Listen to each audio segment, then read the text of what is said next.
Well, welcome to a very quick overview and review of the Integumentary system. Some of this was already introduced in the prior PowerPoint, but I thought I would go through the text and supplement with just some key points that I want to make sure that my GH 125 students are familiar with.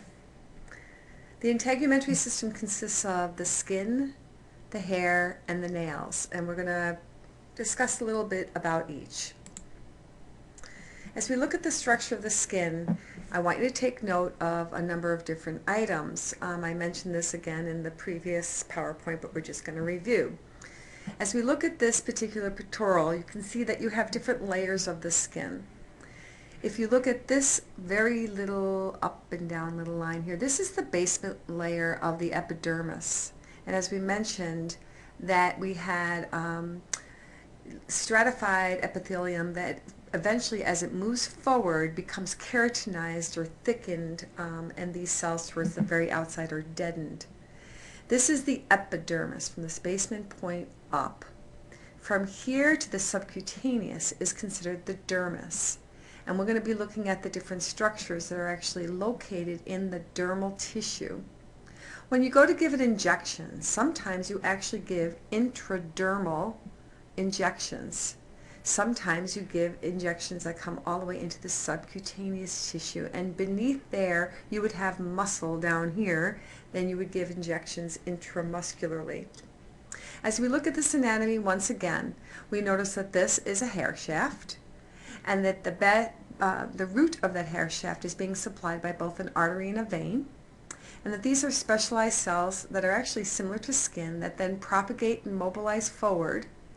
And as they erupt out of the skin, they are moistened by sebaceous glands that are right here that actually secrete oil to lubricate and moisten this hair. I thought, indeed, many of you have probably dealt with some oily hair at times because of the fact that these glands, as being exocrine glands, are also stimulated by nerve impulse. So in high anxiety, increased activity, you're going to have increased oil production and secretion of that oil. If you look at this hair shaft, you also notice this muscle. This is not a skeletal muscle. This is not voluntarily controlled. But when you're nervous, scared, anxious, especially a scary movie, this erector pili muscle will elevate the hair shaft. Also, you have this little item right here, and this is the sweat gland. The sweat gland secretes a liquid-like substance that comes out of a sweat pore. And these are all over your body, as we discussed. And again, if you were to try and use an antiperspirant, many of them are actually made out of aluminum hydroxide that will actually plug this pore. But that does not mean that you will not sweat from some other sweat pore in a different part of your body unless you've covered yourself from top to bottom with that particular product. If you look at these circular items here, and not shown on this particular picture, but there are other shaped ones like this one, those are specialized nerve endings that stimulate some of the sense of touch, sense of heat, and we'll talk about those when we get to the neurologic system. Down here you can see the adipose. This is in the subcutaneous layer of the skin, and it's there for insulation, and the lipid storage also maintains some energy availability. So that's a reintroduction and a review of our skin. I really wanted to emphasize what is epidermis and what is dermis. So here's epidermis, as you can see, from the basement membrane to the top, and then what is dermis. And the fact that indeed many of the accessory organs of the integumentary system are actually found in the dermal tissue. So just to make sure that you really can see the difference between, some people will think the epidermis is the whole thing. Well, that is not the case. Also within the skin are the cells that actually are responsible for the color of your skin, and those are called melanocytes. That is part of the pigment producing layer. So if you look at this melanocyte right here, this is the melanocyte, and it has granules of colorating molecules that actually provide you with the hue to your skin. Some of us have very dark hue. Some of us have very pale. Some people are albino, where the melanocyte does not produce the coloring anatomy of those cells, and therefore you're left with a lack of color. So you can actually see these cellular extensions of the melanocyte, and also within there the granules that give you the color of your skin. Unfortunately, these are also rapidly reproducing cells, which when exposed to excessive amounts of especially sunlight, they may be triggered to become abnormal, and then you can develop a melanoma. This is a typical melanoma, and if you look at it, it has some of the very typical markings of melanoma. It may have even started out to just have been a small mole, but what can happen then is as the skin cell, the melanocyte, becomes abnormal, it starts to produce these very particular markings, whereas you have irregular borders. If you look at this, this is quite irregular, and a variety of pigments. This is quite dark, this is kind of pale, and this, you have little dark speckles in this. So if you were to have, or a family member or a patient were to have anything that appeared to be similar to this type of structure, you would definitely want to have it evaluated, biopsied, and intervened for as soon as possible. I'll tell you a little story. We actually had a patient that had a baby in our unit, and she had a strange mole on her neck, and one of the neonatologists really didn't like the way it looked, and she really insisted that this mother go and have it biopsied ASAP, and sure enough, it was a melanoma. And the mother really wasn't really paying much attention to it. She was a new mom, and she didn't want to have to think about herself. Well, luckily for her, she did indeed get early intervention, and as far as I know, she's still alive today, and that was about, probably 10 years ago that occurred. So that's really good news, because unfortunately melanoma is a rapidly progressive malignancy that can then send its cells through other parts of the body. Now, if the skin is injured, we're going to talk about skin healing, but also we want to talk about burns, and probably you guys have all had some experience with either at least a superficial or first-degree burn, whether it be from a curling iron, and actually some of those will actually go through to a second-degree level. And if you look at the levels on the left, which are actually irritated, inflamed, and affected by different degrees of burn, you can see that the superficial is the first-degree type of burn, and it really affects the epidermis. The next or second-degree burn usually provides the patient with a number of blistering fluid-filled elevations, and that's a partial thickness or second-degree burn. And you can pretty much see that now we're past the epidermis and into the dermal layer. A full thickness or third-degree burn goes all the way through the integumentary outer layers down to the subcutaneous tissue. And there's actually a fourth-degree burn that can actually go into the muscle, and that one's really severe.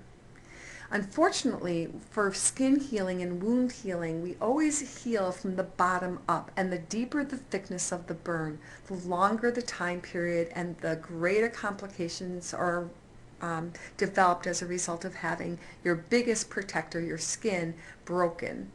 And individuals with burns have to deal with a lot of complications, including an increased risk for nutrition to grow the new cells, a big risk for infection, because once you've broken that barrier, any type of a microbe can get into our skin layers, infect, develop a cellulitis, and worse.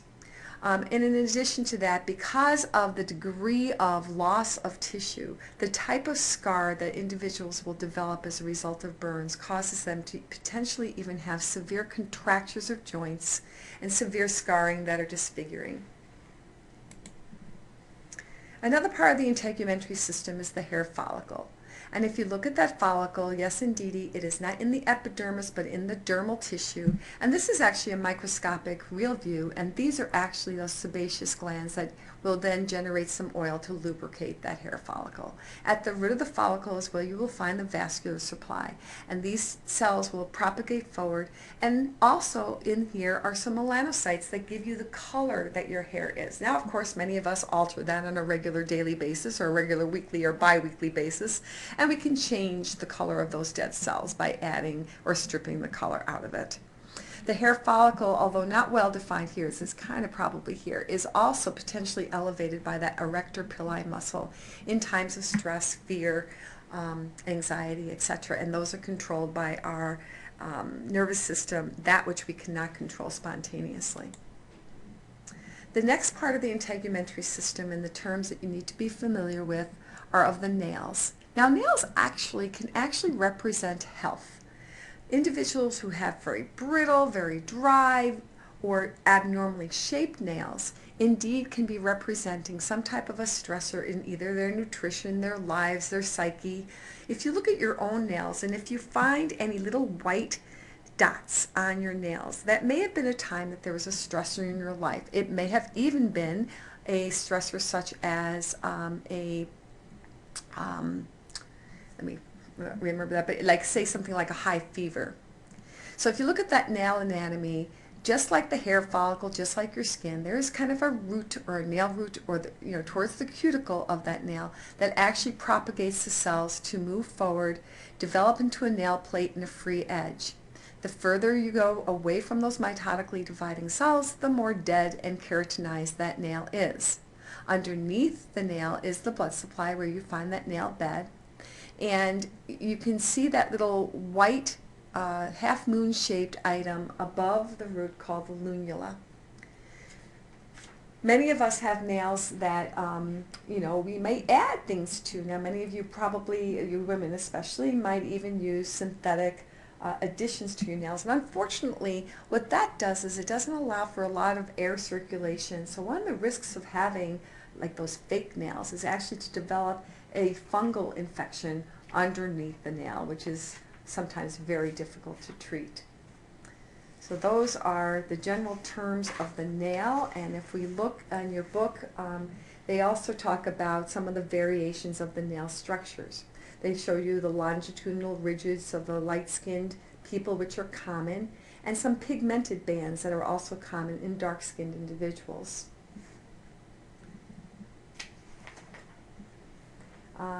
On the figure 611, you also see some abnormal nail structures. That can be secondary to either infection, trauma, or as I mentioned, changes in vascular flow during crisis. This is a fairly decent slide of skin healing. So you get a injury to the skin through the dermis into, through the epidermis and into the dermis. And as you see, what happens at that time is you bleed. Okay, so the blood that supplies the dermal tissue and the basement membrane bleeds into the site. And at that time, you start to develop a clot. It's essential that you develop the clot. You cannot heal unless this initial phase goes on. And with that clotting mechanism is also an inflammatory process. And with the inflammatory process, you get white blood cells that migrate to the wound, and also fibroblasts, which are very essential for the formation of new dermal cells.